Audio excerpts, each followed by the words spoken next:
তো আজকে যেহেতু ৩ টি সেক্টর নিয়ে আমরা আলোচনা করছি, তো সেখানে জাহাজ ভাঙায় হয়তো আমাদের নারীদের উপস্থিতি বা সেখানে হয়তো নেই। কিন্তু তৈরি পোশাক শিল্প বা ট্যানারিতে যে আমাদের নারীদের যে উপস্থিতি সেখানে মানে আমি বলব যেখানে প্রযুক্তিগত কারণে কিন্তু নারীরা কিন্তু মানে সংখ্যায় কমে যাচ্ছে। তো আমরা যদি এই দেশটিকে যদি সত্যিকার অর্থে আমরা ভালোবাসি বা আমি যদি একটু ফ্যাক্টরি আমি দেই, আমি যদি এখানে বিনিয়োগ করি, তাহলে আমাকে সেইখানে দেখতে হবে যে বিনিয়োগ কিন্তু উভয় পক্ষে মালিক এবং শ্রমিকের সমন্বয়ে কিন্তু সেই ফ্যাক্টরি বলি বা কারখানা বলি বা শিল্প বলি সেটাকে সুরক্ষিত রাখার জন্য মানে প্রত্যেকেরই কিন্তু দায়িত্ব। কিন্তু দেখা যাচ্ছে যে এখানে মূল সমস্যাটাই আমি বলবো যে এখানে সামাজিক যে নিরাপত্তাটা সেই জায়গাটা আমি মনে করি যে নারীদের ক্ষেত্রে তাদের স্বাস্থ্য, তাদের চিকিৎসা, এখানে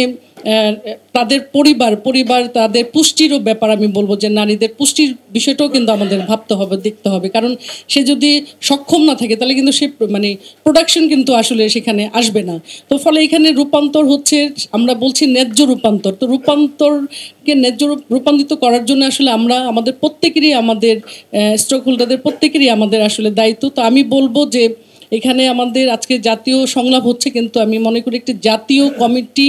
বা একটা টাস্কফোর্স কমিটি আর কি গঠন আমরা যদি করতে পারি এবং সেখানে আমাদের এই আলোচনাগুলি আমরা যদি করতে পারি বা একটা নীতিমালা যদি আমরা করতে পারি এবং এখানে আমাদের আইএলওর প্রতিনিধিও ছিলেন আর কি। তো ফলে আমি মনে করি, এবং আরেকটি বিষয় আমি বলতে চাই যে আমাদের পরিবেশগত কারণেও কিন্তু আমরা অনেক ভালনারেবল হচ্ছি এবং